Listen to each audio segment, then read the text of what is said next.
जो परिवर्तन की हवा पूरे हिमाचल प्रदेश में, मैं अभी लाहौल स्पीति से आया हूं और वहां पर एक तरफा माहौल कांग्रेस पार्टी का है। सभी लोग, सब जाति बिरादरी समुदाय के लोग मिलकर बना चुके कि कांग्रेस की सरकार बनाना हम लोगों के भविष्य के लिए बहुत जरूरी है। इसलिए दोस्तों, हम सब ने, कांग्रेस पार्टी ने सोच समझकर हमारे उम्मीदवार को टिकट दिया है। इनके पिताजी ने बहुत लंबे समय तक क्षेत्र की सेवा करी, आपके बीच में काम किया और नौजवानों को आगे लाने का काम हमारी पार्टी कर रही है। आप लोगों को तुलना करनी पड़ेगी। एक भाजपा है, उनसे पूछो कि गैस का सिलेंडर 1200 रुपए का क्यों बिक रहा है, तो कहते हैं हिंदू और मुसलमान। आपको पेट्रोल डीजल देसी घी से महंगा हो गया, 100 रुपए लीटर है, तो कहते हैं मंदिर और मस्जिद। आपको कि आपने बेरोजगारी बढ़ गई, निवेश नहीं हुआ, उद्योग ठप हो गए और आपने जो वादे किए थे रोजगार के, काला धन वापस लाने के, भ्रष्टाचार खत्म करने के, वो सब वादे फेल हो गए। तो वो कहती है हम लेंगे यूनिफॉर्म सिविल कोड लाएंगे। अरे भाई, आपको अगर यूसीसी लाना था तो 5 साल से क्यों लेकर नहीं आए आप? ये जुमले जो है ये आखिरी मिनट में आप बैठ के रखते हो। हमारी सरकार बनने के बाद हमने वादा किया है कि हम हिमाचल प्रदेश में ओल्ड पेंशन स्कीम लेकर आएंगे, ओपीएस।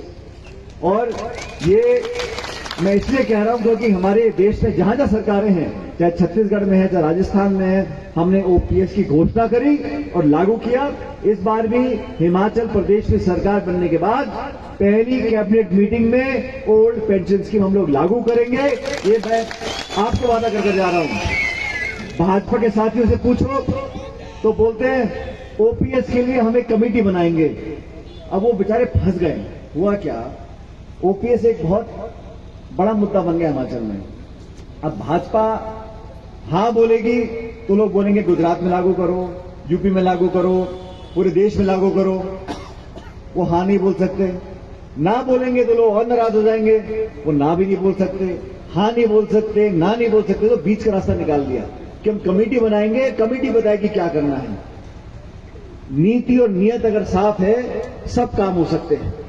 हम लोगों ने कहा है, वादा करा है, हमारी माता बहनें बैठी हैं, प्रति माह 1500 रुपए का भत्ता हमारी सरकार बनने के बाद देंगे। हर महिला को 1500 रुपए का भत्ता, क्योंकि महिलाएं घरों को चलाती हैं, महिलाएं रसोई चलाती हैं, महिलाएं पूरे घर का बजट चलाती हैं, उनकी मदद हमें करने का मन है, इसलिए हम ये बातें कर रहे हैं। भाजपा बोलती है आप रेवड़ी बांट रहे हो। अगर ये रेवड़ी बांटना है तो हम एक बार नहीं 100 बार बांटेंगे ताकि लोगों की जेब में पैसा जाए। आज भारत में क्या हो रहा है साथियों, और हमारे सारे लोग यहां, आप समझदार लोग हो, पढ़े लिखे लोग हो, देश में क्या हो रहा है, हमारे हवाई अड्डे, हमारी रेलवे लाइन, हमारे पोर्ट्स, हमारी बिजली कंपनी, बीमा कंपनी सब बेची चली जा रही है। और ये वो लोग हैं जो विपक्ष में थे तो बोलते थे कि एफडीआई नहीं आना चाहिए, विनिवेश नहीं करना चाहिए, डिसइन्वेस्टमेंट नहीं करना चाहिए। अब एलआईसी को बेच रहे हैं, भारत रेल को बेच रहे हैं, हवाई अड्डों को बेच रहे हैं, एयरलाइन को बेच रहे हैं, कुछ बचा ही नहीं। और बेच कर भी चंद लोगों के हाथों में पूरी पूंजी आ रही है। जो अमीर गरीब की खाई है वो इतनी हो गई है, जो चंद अमीर लोग हैं वो इतने पैसे वाले हो गए, उनके पास अपनी दौलत गिनने का टाइम नहीं है। और जो गरीब थे वो गरीबी रेखा से नीचे आते चले गए।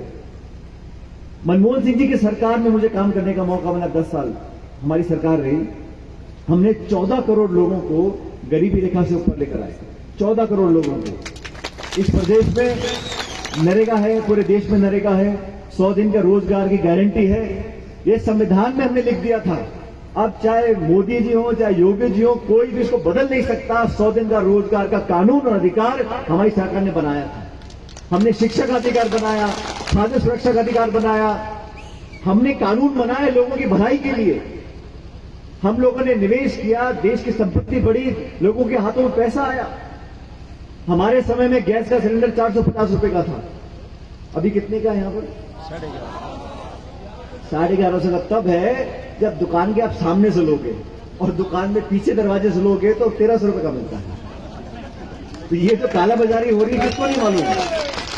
तो आप बीजेपी के साथियों से पूछो कि आप अपना संकल्प पत्र भूल जाओ।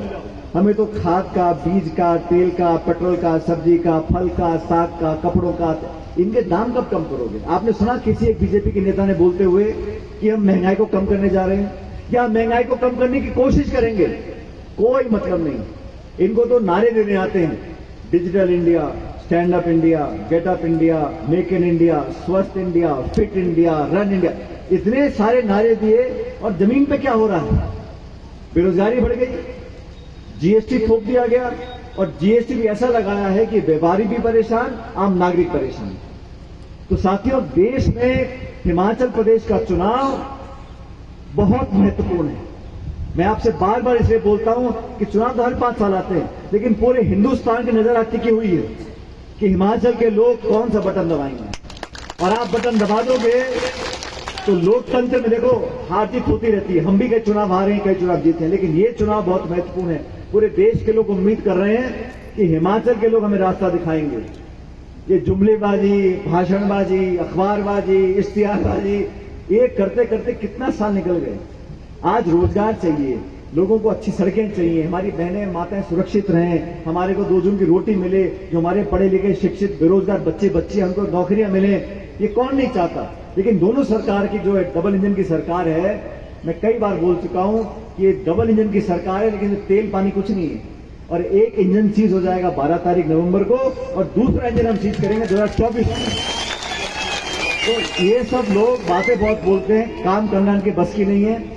मैं आपके बीच में निवेदन करने आया हूं। जिस सभा में मैं गया हूं, सभा में लोग बहुत होते हैं, लेकिन जो उत्साह और उमंग लोगों के चेहरों पर दिख रहा है, क्योंकि समय आ रहा है, 2-3 दिन में प्रचार खत्म हो जाएगा। 12 तारीख को आपको बटन दबाना है और बटन दबाकर जैसा आपने उपचुनाव में किया था, लोकसभा क्षेत्र में, विधानसभा क्षेत्र में जहां जहां उपचुनाव हुए, वहां कांग्रेस पार्टी को आपने जिताया था। आज इस हमारे साथी के लिए मैं वोट मांगने के लिए आया हूं और मैं उम्मीद करता हूं कि इन पर आप भरोसा डालोगे। बाकी सब जो लड़ रहे हैं, भारतीय जनता पार्टी में जो खिंचाव है आप जानते हो, आपस में खिंचाव चल रहा है और वो सरकार में नेतृत्व नहीं कर पाएंगे। सरकार जब बदल रही है, सरकार कांग्रेस की बन रही है, तो इस विधानसभा क्षेत्र की भागीदारी शिमला में होनी चाहिए। इसलिए आपसे निवेदन कर रहा हूं कि आप सब लोग, अब ऐसा है कि ये तालियां तो आप बजा रहे हो, लेकिन मेरे को जो है थोड़ा विश्वास पैदा करने के लिए आप लोगों को अपने दोनों हाथ खड़े करने पड़ेंगे, सब लोगों को। तो छत पे खड़े वो कोई नहीं कर रहा है, आप लोग भी। अब भाई मैं यहां से जाऊं तो इनको जिता के आप भेजोगे, ये आपके लिए 24 घंटे काम करेंगे, और नहीं करेंगे तो मैं खड़ा हूं काम कराने के लिए इनसे। अब आपसे निवेदन है, समय कम रह गया, मुझे और मीटिंगों में जाना है, लेकिन मैं यहां पर आया हूं। जो अपार प्रेम प्यार स्नेह आप लोगों ने दिया, इस सभा में जो मुझे देखने को मिल रहा है, मैं उसका इजहार नहीं कर सकता हूं, लेकिन आपको बताना चाहता हूं कि आपके हर दुख सुख में हम लोग शामिल रहेंगे। मेरे लिए जब कोई आप आदेश करोगे, आप मुझे अपने आप में बीच में पाओगे। आपकी सेवा के लिए हम सब साथी मिलकर काम करेंगे। सरकार बनने के बाद दोबारा जब ये विधायक बन जाएंगे, मुझे बुलाएंगे। आज तो मुझे सूखा सूखा भेज रहे हैं, ना चाय ना पानी ना रोटी सब्जी। अगली बार मैं आऊंगा तो बढ़िया यहाँ पे दाल रोटी बना के रखना, आपके साथ बैठकर खाना खाकर जाऊंगा। लेकिन आपसे निवेदन कर रहा हूं, 12 तारीख को भाजपा को कर दो गुल और कांग्रेस की पेटी कर दो फुल। 12 तारीख को आप लोगों से मैं, क्योंकि यहाँ की राजधानी शिमला है और पहाड़ी हैं, वादियां हैं, लेकिन आवाज गूंजती है, तो मैं नारा लगाऊंगा तो आवाज दूर तक जानी चाहिए। कांग्रेस पार्टी। वो ऊपर वाले कोई बालकनी में बैठे, ऐसे काम नहीं चलेगा भाई, शिमला तक आवाज जानी चाहिए। कांग्रेस पार्टी जिंदाबाद। ये वाला नारा आखिरी बार जो है, ये आसमान चीर कर दिल्ली तक आवाज जानी चाहिए, ठीक है। कांग्रेस पार्टी जिंदाबाद। धन्यवाद, राम राम साहब, बहुत बहुत धन्यवाद महोदय।